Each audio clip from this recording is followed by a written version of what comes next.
welcome to the Kink Perspective. My name's Chris. I'm a psychotherapist and consultant. This is the start of season 3 of the Kink Perspective. I'm excited to get this year going. A couple week break. Should have had a little bit longer, but the FinDoms were calling, so all of you got a really special episode for that one. I've received a lot of questions for help and where to go after that episode. And, first I want to wish everybody a happy new year. I hope you had a wonderful holiday season, a wonderful holiday break. You got some time to relax, eat some good food, be in some really terrific company, and all around just really enjoy yourself. That kind of brings me to today's episode. To be honest with you, today's episode was going to be quite different. I was actually going to do something, and it's not going to be pushed back till next week, on hypnotic suggestion and the lifestyle. But one thing I noticed over the Christmas holiday when I was sitting around and perusing like I was doing, not as much because I was enjoying my time off, but I would often sit and I would read my coffee and I would see what's new going on in social media, especially in places like FetLife or Fetish.com or sometimes X, even Instagram. And I noticed a trend. And a few days ago, then I decided after, kind of looking through all of this stuff, a trend of what we typically call, so anybody who's got a follower account of probably more than 5,000 people has got some influence, right? I think that's where that's at. I don't really know how the influencing realm works. I think it's kind of stupid. You either like what somebody says, but or don't. If you're buying products that they're pushing, well, buyer beware, right? Well, I noticed this trend, and this trend was very sad stories, very regurgitated stories, very recycled stories. So the same thing, we're hearing the same thing over and over. Tales of woe, tales of dread, dire warnings of the boogeyman. And I'm pretty much kind of going over with what I said. And the whole purpose of what I was saying, and my other favorite part that I shouldn't leave out, plagiarism, rampant plagiarism inside of social media. And no place is really, I don't think you do probably as much on X, but, anywhere you can put up a lengthy post, I think people may take some sort of, they may leap into that on occasion. Anyway, so I wrote a post and I talked about how this to me is a little bit inauthentic. And I frankly even said it's kind of depressing. If you are reading the same stories from the same people who seem constantly miserable or constantly giving you dire warnings, I understand there is some sort of a need for that. We need to be aware of certain things. But if all of your stories revolve around terrible things, there's another issue. And that's the issue I want to talk about today. And it's really quite fascinating when it comes into the realm of social media and people on social media and people who thrive or need to be on social media. And we really see this. I mean, you can open up your app on Facebook or on Instagram and you can go through all of the, even the scrollings of people who post videos. And my God, they post videos of the dumbest things. So why? Well, let's get into that. Today I want to talk about attention-seeking behavior. And this becomes a topic that transcends age, and it takes on all sorts of intriguing forms, and it's really more intriguing when you particularly adapt that to our digitally connected and globalized world. The thing is, as we kind of look through, and I'm kind of gleaning here through my psychological lens, there are some nuances of this behavior that are both positive and negative. Now, sometimes it's a quest for affirmation, to the subtleties of online dynamics, and we're demonstrating what we're doing because we're better than everybody else, or this is how we kink, or it took us 19 and a half hours to take a photo that only captured 1.3 milliseconds of what we're doing. I'm going to kind of uncover the diverse ways in which people seek attention and why it's problematic and why it led to a gigantic row that people were so upset that they decided little old me needed to be attacked from all over the world. And you know what? I had a right to defend myself. And for those of you who don't know, I'm also ex-military. Like, I served in the United States Navy. We typically call ourselves squids, right? Not always best to push a squid around because we tend to, hold our ground. And just because I'm a therapist, that doesn't mean I am excluded from having an opinion. It doesn't mean I'm excluded from even being staunchly stubborn about my opinion. And it sure as hell doesn't mean that I have to be empathetic towards everybody. That's the most ridiculous notion. But we're going to get into all of that today. Now, it's really important here to recognize that attention-seeking behaviors aren't confined to a specific age group, right? They can manifest in children, toddlers, all the way through into adulthood, and all the way up into late adulthood, and they each present their own sets of challenges and complexities. Because inside of, as I kind of peel back these mysteries of attention-seeking behavior, it's especially around the context of social media, it really becomes, what are we driving for? Why are we there doing this? Is everybody attention seeking? No, I don't think so. I do recognize that there are some patterns with people that do demonstrate attention seeking behavior, or otherwise known as histrionic behavior, narcissistic personality traits, not narcissists specifically, because that's a whole different diagnosis, but there are traits that they're being displayed. Now, whether you're actively participating in the online world or somewhere on social media, or you're just simply curious about what I'm going to be talking about today, then hopefully this is going to give you a little insight and perspective. And I'm probably going to, shed a little bit more of my opinion based on this. It's just because, it's an observation. It's what I see. That's what we do. When you come and see a therapist, we're observing your behavior. We're taking notes on your behavior. We're asking questions about your behavior. And then we're discussing that behavior. And hopefully it's an aims to change it. But sometimes, and then you hear all these things, so you're calling these things out. I don't know, what was my favorite one? I'm jealous. I'm a terrible therapist. I need to drum up work. Well, I'm actually quite busy. I do this for free. I don't charge anybody for anything. So I kind of find, like when I'm being insulted, so there's actually no statements back to my original discussion of what I'm seeing or why they're doing it. Or my other favorite one is they're putting up. You have to ask yourselves, when people are placing up, and I mean even professional writers, they're placing up about we're really talking about BDSM, and we're really looking at this sphere, and social media is a context.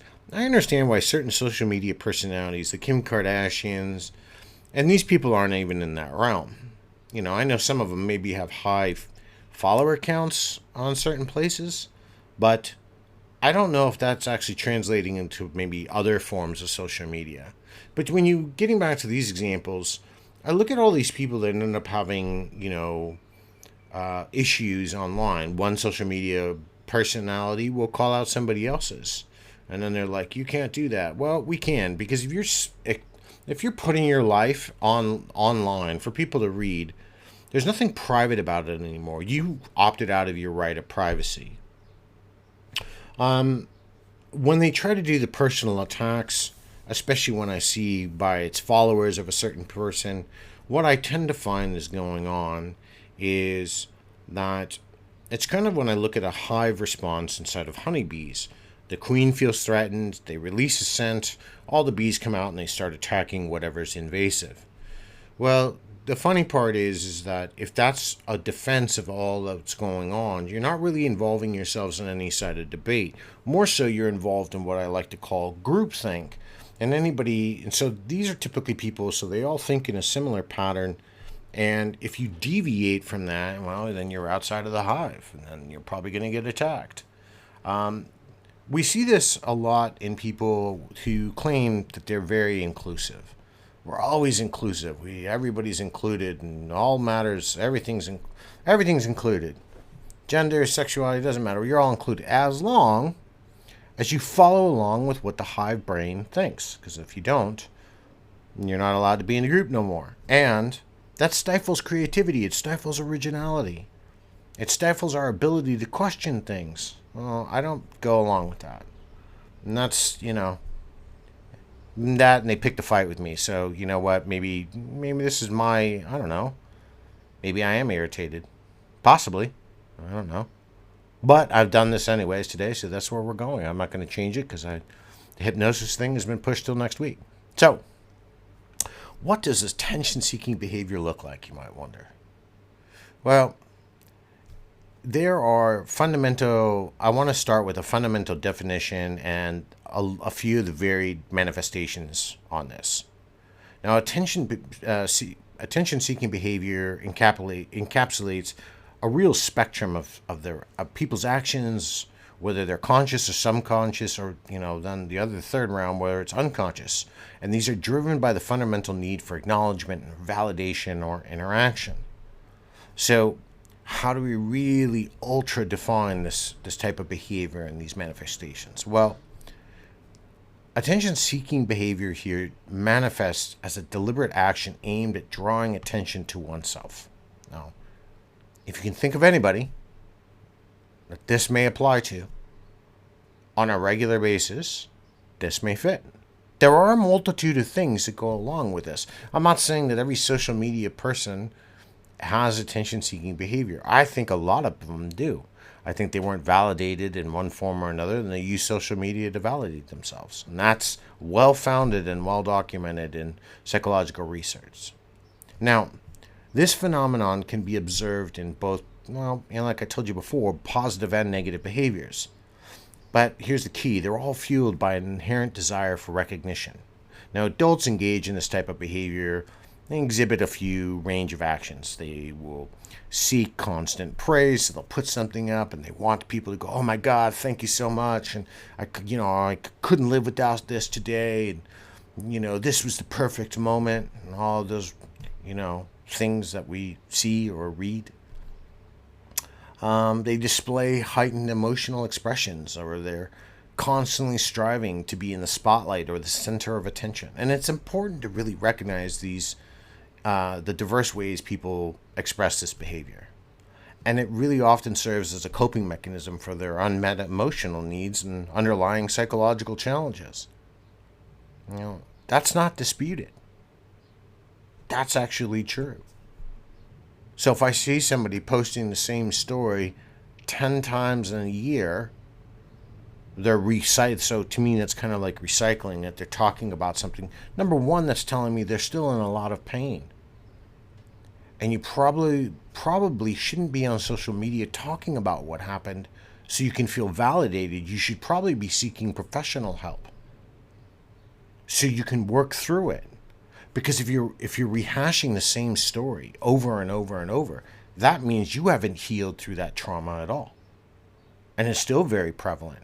And by actually putting it out into the world, you're not helping yourself. You're reliving it. And now you've given that information to others. So all around, it becomes a bad move. So I have to ask myself, questions. Why are you self-torturing? Why, it's almost like a form of self-flagellation. Why are you doing that? Then I question, and it's okay because these people aren't my clients, but I do question, is this information true or not? If it is true, then they probably need some help. At the very least, why are you talking about it 10 times a year? That's problematic behavior. Now, it has nothing to do with jealousy by pointing that out. It has nothing to do that, my other favorite one is I'm a man, so I'm pointing that out. It has nothing to do with that. It has to do with that this is problematic behavior. And you probably need to work on it. Hell, a lot of times I'm asking, are you okay? So, what are maybe some examples of how adults may exhibit attention-seeking behavior, particularly in the context of any social media? Well, adults typically showcase attention-seeking behaviors in very distinctive or specific ways. They seek that affirmation online, and this becomes a really common avenue, especially with individuals strategically sharing personal achievements. They share challenges or emotional experiences to garner likes or loves or attention or comments or the shares that it'll get them. The virtual platform here, especially in the grander game of social media transforms it into a stage for their personal narratives so they can seek validation. And moreover, inside of this pursuit of online attention, this may lead to boundary issues, as they may struggle to navigate the line between sharing authentically or oversharing personal details. Now, this complex backwards and to and fro here on the digital sphere reflects the evolving dynamics of attention-seeking behavior in the age of social media. And when we understand this, the pursuit of attention takes really diverse forms, and it includes boundary issues in the digital realm because we're crossing them. When we start sharing personal information, we are giving up our privacy. You have none, because now people are learning something very intricate of you, or at least what you're telling them. Who knows? It may not even be true. Now, individuals struggle here to maintain these appropriate boundaries, especially when they start oversharing their personal details, or they engage in conversations that are better suited for private conversations. This starts to result in blurred lines between personal and public personas, and it impacts relationships, and it impacts online interactions. And especially when it starts getting to dramatic displays and emotional theatrics to further characterize their attention-seeking behavior. And it creates this immersive experience for the online audiences. Ooh, now, you know what? I'm upset. All of my followers, this person upset me. Let's attack them. So now you've launched and involved other people inside of your own drama. But because you're fueling part of this, you're literally fueling it. And this desire to be the center of attention drives individuals to stand out. They can then play on their own victimhood. And this contributes to the vibrancy of their digital persona. Or then they'll say, I'm going to take a break for a while. The mental strain is too much. And for some of these people, they repeat a digital playbook that is constantly said. Then they take some time off. Then they come back and they talked about how they were victimized and how the struggle was real. And then they'll keep writing, and then they'll regain their affirmations. And then honestly, the cycle will start itself all over again, because somebody else will notice it, and the behavior will start to repeat itself. Now, we need to understand the roots here of this behavior, and we need to start looking at some of the things emotionally and mentally that shape these complex manifestations inside of people. So the origins of attention-seeking behavior are multifactorial, and they stem from a confluence of learned and inherited factors. Now, inside of childhood, experiences play a pivotal role with, such things as trauma acting as a potential precursor. Children adapting to traumatic environments may develop attention-seeking behaviors as a coping mechanism. And this really does set the stage for personality disorders later in adulthood.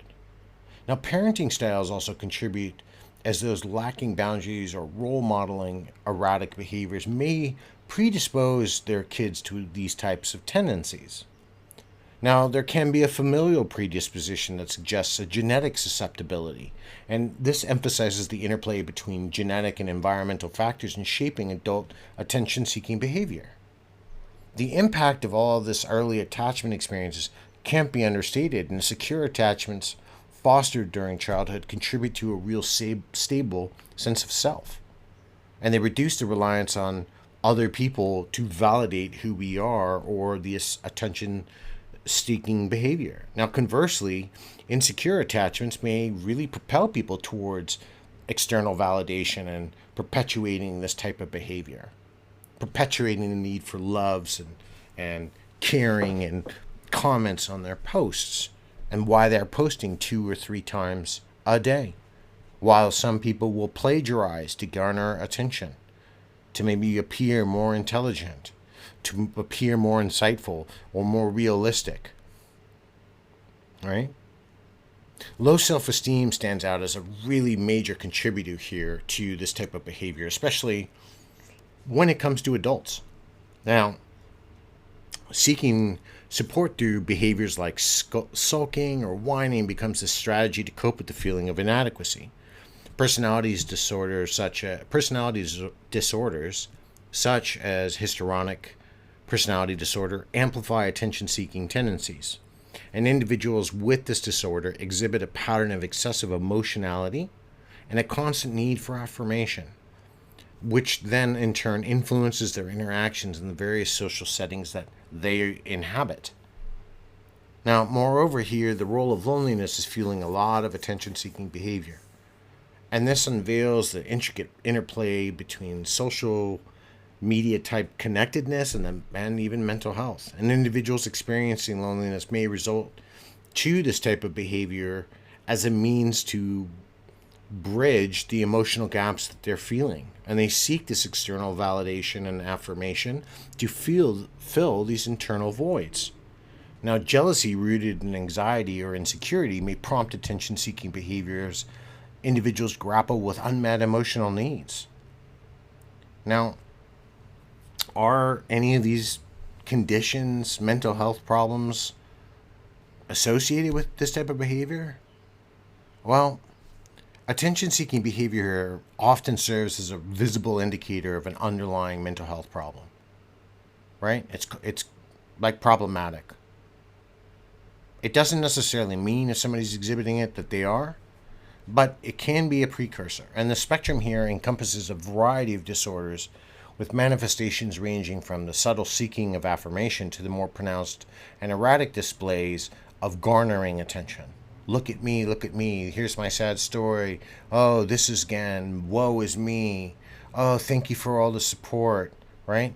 These are the same types of posts that start happening, and you see them all over on Facebook, and by major personalities. You see it on, I don't know about X, I'm not really on X or whatever was Twitter, but you see it on Instagram, right? Stars do it and stuff, and they'll write these 28-page manifestos about how they were so sorry for crap they said. Of course, it gave them backlash, and so now they're sorry, and they're going to retreat because of all the hate, and the haters stop, and then they come back and took a mental health break, right? So it's the same problematic behavior. Understanding these behaviors, though, as a potential red flag allows for early identification and, in some cases, intervention. And it really does give us a better understanding of mental health outcomes, especially when we realize what's going on. Now, there is this nuanced expression of these behaviors that reveals the subtleties that may signify disorders such as anxiety, depression, or even emerging personality disorders. BPD, DID, that's more of a worst case scenario, right? And, I'm not saying these things because here I'm trying to be malicious, by the way. I'm saying them because I notice them. And people don't like it when other people notice things about themselves. They think it's problematic. I don't. I just think that, you shouldn't be saying certain things. And I don't know. I think it's quite sad. But then that made me really look at why you're saying them all the time, as often as you're saying it. Now, within the realm, since I mentioned personality disorders, cluster B disorders really here take the stage. And these conditions marked by the dramatic or the excitable or even volatile traits, and God knows I experienced that in the last couple of days, encompass this histrionic, borderline, and narcissistic personality disorder. Now, histrionic personality disorder is characterized more specifically by excessive emotionality, by attention seeking, and it often leads individuals to seek constant validation. And this is one thing I see a lot inside of social media. So I'm not saying that every social media personality is guilty of attention-seeking behavior. I think that they exhibit a lot of signs.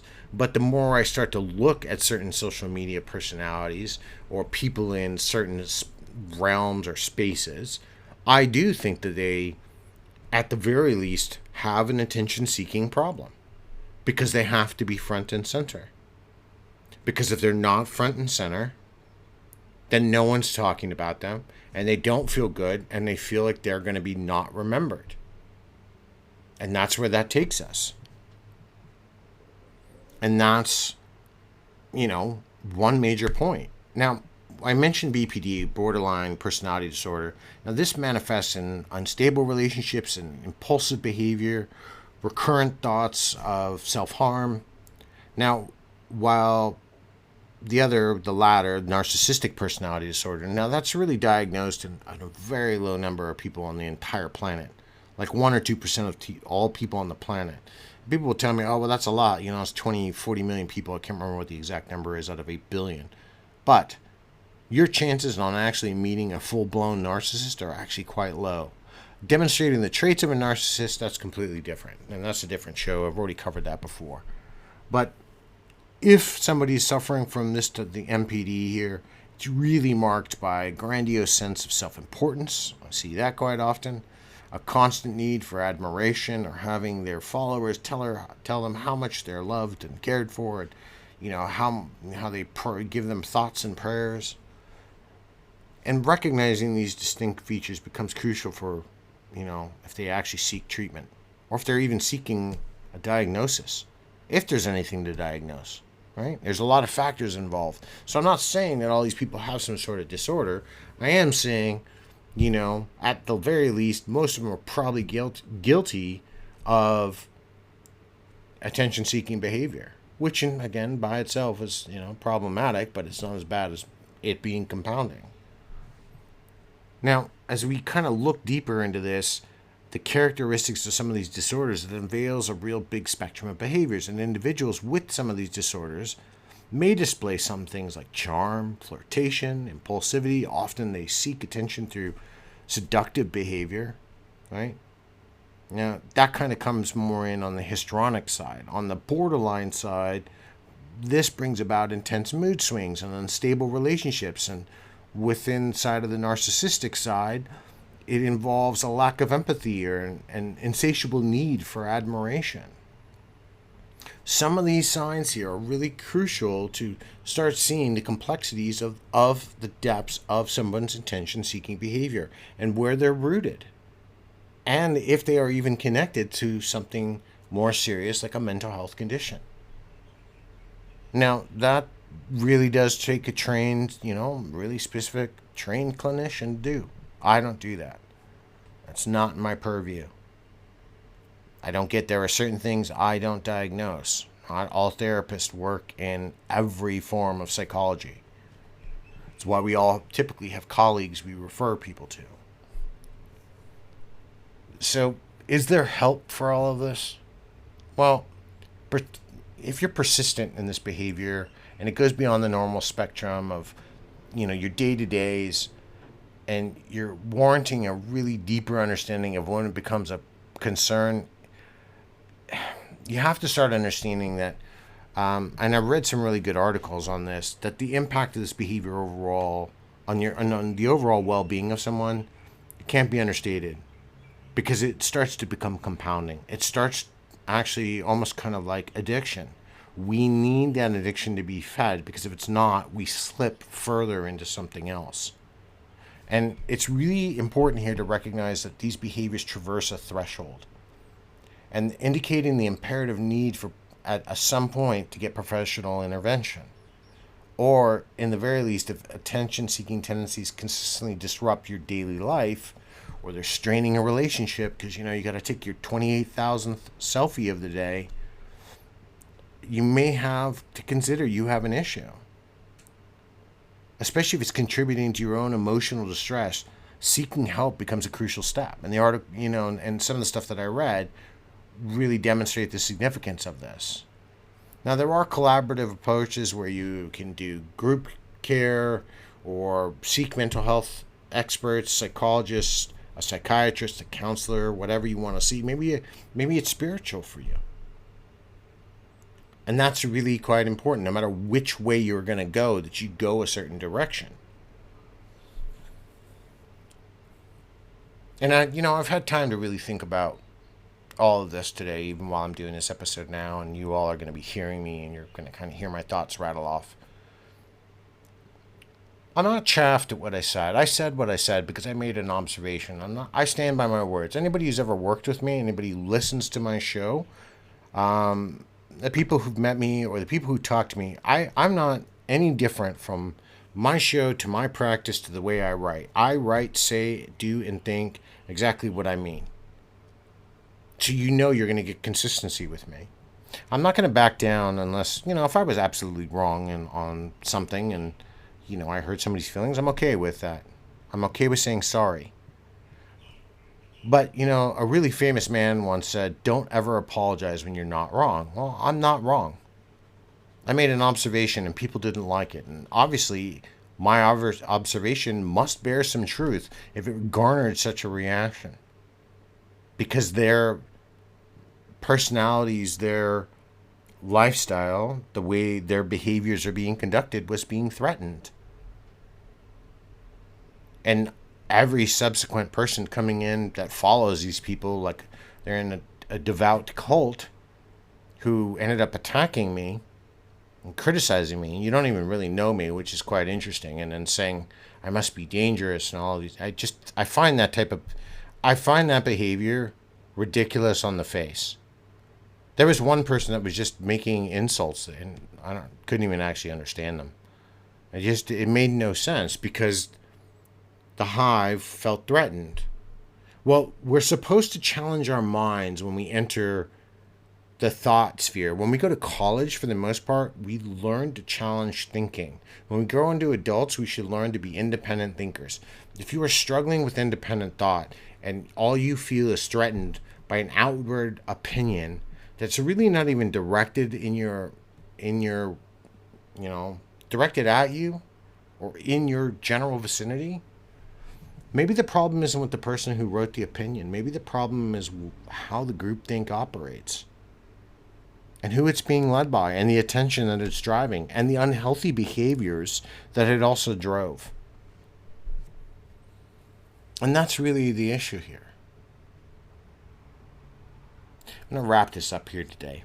So I want to make 2024 happier. I want to bring you good episodes. I want to talk about things. This was needed for me today. Kind of needed to get this little catharsis out. I don't care who it upsets because you know what? You're not going to do, all the threats of them doing things are just dumb.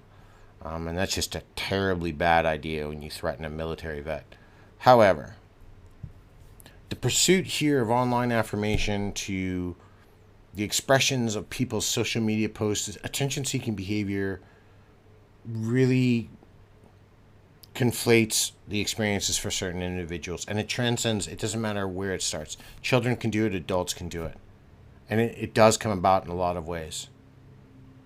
There are some mental health conditions in certain people with attention-seeking behavior that's usually a precursor that this could be the warning to something worse. I'm not saying it necessarily is. I pointed out that there is some possibilities here. And we have to be willing to recognize the threshold of when this type of behavior becomes a cause for concern and when that concern is paramount. Especially when this type of behavior really impacts our day-to-day, our relationships, both maybe family, friends, or personal, and our emotional well-being. None of that can be understated. If that's somehow upsetting because I'm pointing it out, I'm probably not the problem. I might be rocking the boat, but ultimately, I'm not the problem. And if people feel threatened by someone who doesn't really have a lot of followers and someone whose only kind of intention is to look out for the community and tell people to inject positivity in their life instead of reading negative stories, because if you surround yourself with negativity constantly, you are going to be depressed, you're going to be anxious, you're going to be stressed out, you're going to be unhappy. And that's not a person anyone likes to be around. All you will have are stories of dread. Even my clients who work with me, we don't allow that type of behavior. I don't allow that type of behavior. We try to find the positive in every day because we have to. So maybe contemplate here, how do our interactions on social media reflect our need for attention and validation and connection? I know some people still think that, I'm doing this out of, revenge or just because of what happened. No, not really. This episode was going to come one way or another. I just, because of what happened, I decided to move it forward and push my hypnosis thing back until next week. But that will come next week. And finally, on the final edits, I'm now working with the editor on my book to get the hard copies. I know people have been getting really good, nice, pleasant emails lately about the hard copy for my book, so it's almost done. I'm just waiting on the editor and the publisher to finalize a couple things, and it should be done, I don't know, maybe within the next 10-15 days. So that should be out. Work on a price thing for you all. The name of my book is Tangled Desires, the intersection of BDSM and psychology. You can currently get it in digital form, wherever you get your ebooks at. But, tell me what you think. If you think I'm wrong, tell me why. And let's be constructive. Let's be adults, right? That's what we are. We're adults. If you think I'm right, tell me why. If you think this behavior, you've seen it, or it's problematic, or you know somebody who exhibits this behavior and it's problematic, let me know. So here's to a really awesome 2024 for everybody. I hope this year really treats all of you kind, and it's a better year than it was last year for all of us.